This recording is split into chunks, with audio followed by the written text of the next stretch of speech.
안녕하세요. 순마고 과학 강사 현길주입니다. 오늘 이 시간에는 중학교 1학년 과정인 암석에 대해서 공부해 볼까 합니다. 먼저 암석이란 무엇인가? 암석이라 하는 것들은 일단 간단한 돌이라고 생각하시면 돼요. 그 돌들이 어떻게 만들어졌느냐 하는 그 원인에 따라서 크게 세 가지 종류로 나뉘게 되는데, 그 원인에 따라서 화성암, 퇴적암, 견성암 이렇게 세 가지로 나뉘게 됩니다. 첫 번째 화성암 살펴볼까요? 화성암이란 무엇이냐?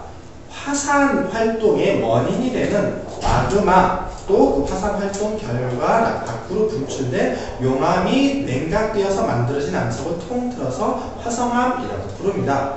마그마라는 것은 지표 아래에서 고온의 상태에서 녹아있는 물질 상태를 말하는 것이고요. 용암이라는 것은 그 마그마가 외부로 분출이 되어서 가스가 다 날아가고 남은 상태를 말하는 겁니다. 그래서 어떻게 되느냐? 먼저 화산암이라는 녀석은 용암이 냉각된 거예요. 땅속에 있던 뜨거운 마그마가 화산 활동을 통해서 밖으로 뻥 하고 터져 나와서 매우 빠른 속도, 비교적 빠른 속도로 외부에서 굳어져 만들어진 암석들을 화산암이라고 부릅니다. 그 화산암에는 이렇게 세 가지 종류가 있어요. 현무암, 안산암, 유문암 세 가지가 있는데, 그 중에서 특히 현무암 이 녀석이 가장 유명한 녀석이에요. 우리 제주도 특산물 중에 돌하르방이라는 조각이 있죠. 구멍 숭숭숭 뚫린 새까만 돌로 만들어진 조각입니다. 그 돌하르방의 주 재료가 되는 게 바로 현무암이라는 거예요. 그러면 이와는 반대로 저 땅속 깊은 곳에서 마그마가 그대로 천천히 오랜 시간을 거쳐서 굳어진 암석들, 걔네들을 통틀어서 신성암이라고 부릅니다. 이 신성암에는 반려암, 섬록암, 화강암 이렇게 세 가지 종류가 있는데, 이 중에서 특히 화강암 잘 알아두세요. 이 화강암이라는 거 매우 보기가 밝고 예쁘게 생겼어요. 그래서 여러 가지 건축 자재에 많이 사용되는 암석입니다.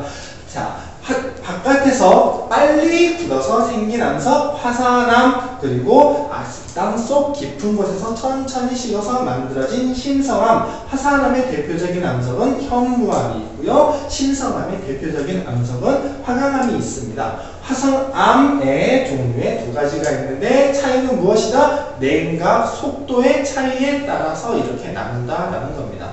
그래서 그 냉각 속도에 따라서 얘는 화산암이라는 것은 매우 빨리 굳었기 때문에 결정이 잘 자라지 못했어요. 그래서 매우 결정들이 자그마한 세립질이라고 부르거든요. 세립질이라고 부르는데, 매우 그 결정들이 미세하고 자그마한 특징을 가지고 있고, 신성암이라는 녀석들은 깊은 곳에서 높은 온도에서 천천히 굳었기 때문에 결정들이 충분히 자라서 그 결정 하나하나가 매우 커요. 그래서 이러한 특징을 보이는 것을 우리는 조립질이라고 부릅니다.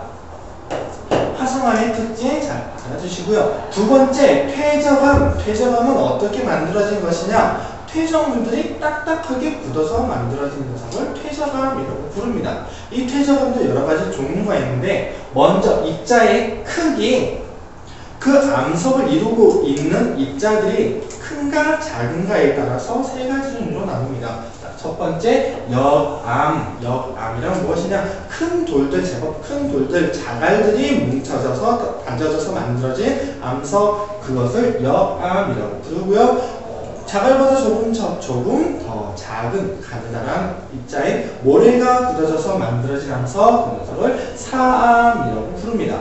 모래보다 더 작은 입자를 가지고 있는 진흙, 그 진흙이 굳은 것을 셰일이라고 부르고요.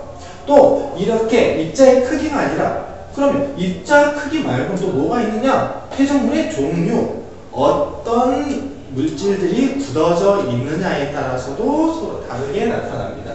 자, 화산활동 결과 여러 가지 물질들이 나오는데, 그 중에서도 매우 가느다란 재가 있어요. 그걸 화산재라고 부르는데, 그 화산재들이 쌓이고 쌓여서 굳어있는 암석을 우리는 음회암이라고 부르고요. 여러 가지 삭해질 물질, 시멘트에 들어가는 거라고 생각하시면 되게 편해요. 삭해질 물질이 굳어있는 암석, 석회암이라고 부르고, 우리들이 음식할 때 써먹는 소금 있죠? 소금도 간단하게 뭉쳐서 굳을 수가 있어요. 그 암석을 암염이라고 부릅니다. 퇴적물들이 생겨서 만들어진 암석, 퇴적암, 그 중에서 입자 크기에 따라서 여감, 사암, 쉘 이렇게 세 가지 분류로 나누고, 퇴적물의 종류에 따라서 음회암, 석회암, 암염 이렇게 세 가지 종류로 나눈다고 했습니다. 그런데 퇴적암의 특징이 뭐냐면요, 퇴적암이 나타나면 퇴적암을 보고서 무엇을 알 수 있느냐, 이 암석을 통해서 그 암석이 발견된 주위의 환경을 알 수가 있어요. 어떻게 알 수 있느냐? 퇴적이라는 게 뭐예요? 물에 쓸려와서 차곡차곡 쌓이는 것이죠. 그러기 위해서는 반드시 퇴적암이 있다는 것은 반드시 그 지역이 호수 혹은 바닷가였다라는 것을 알 수가 있어요. 그뿐만이 아니라 깊이까지도 알 수가 있어요. 왜냐?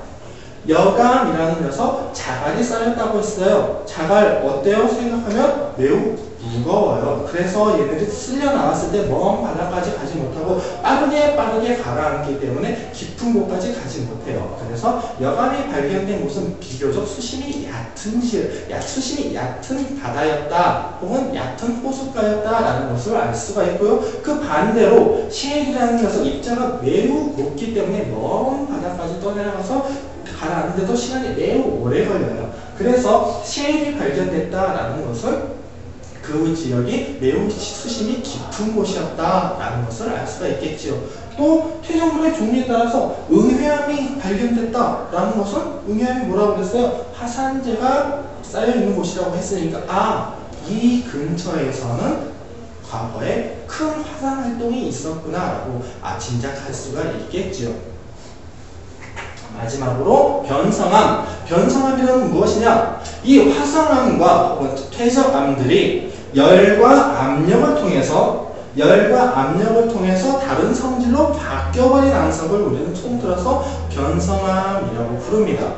이 변성암이라는 녀석의 특징이 무엇이냐면 염리를 볼 수 있다라는 건데, 염리라는 것은 매우 가느다란 띠 같은 것인데, 퇴적암 혹은 화성암 안에 포함되어 있는 광물이 높은 열에 의해 녹아서, 그리고 또 높은 압력 때문에 찌부러져서 마치 띠처럼 나타나는 현상, 그것을 염리라고 부르는데, 변성암에서만 볼 수 있는 특징입니다. 그 특징 반드시 알아두세요. 염리라고 합니다. 그리고 매우 변성암의 특징 중에 하나가 매우 변성암의 결정이 커요. 자, 결정이 크다. 심성암도 결정이 컸었죠. 하지만 심성암에 비해서도 변성암은 제법 더 큽니다. 심성암이 열과 압력을 받아서 변성암으로 바뀔 수도 있어요. 안 그래도 원래 컸던 결정이 열과 압력을 받아서 더더욱더 큰 결정을 가질 수도 있게 된다라는 말입니다. 이 변성암의 종류는 원래 암석, 변하기 전에 암석이 무엇이었느냐에 따라서 그 종류가 매우 다양하게 나와요. 그래서 지금 이 시간에는 여러분들께 다 알려드릴 수가 없고요. 우리 교재에 매우 자세하게 다 잘 나와 있습니다. 반드시 그 과정과 열에 의해 변성된 암석이 이런 혹은 열과 압력이 동시에 받았을 때 바뀌는 이름에 대해서 여러분들이 꼭 반드시 잘 알아두셔야 되겠습니다. 그러면 오늘 수업은 여기까지 하고요. 다음 시간에 다시 뵙겠습니다.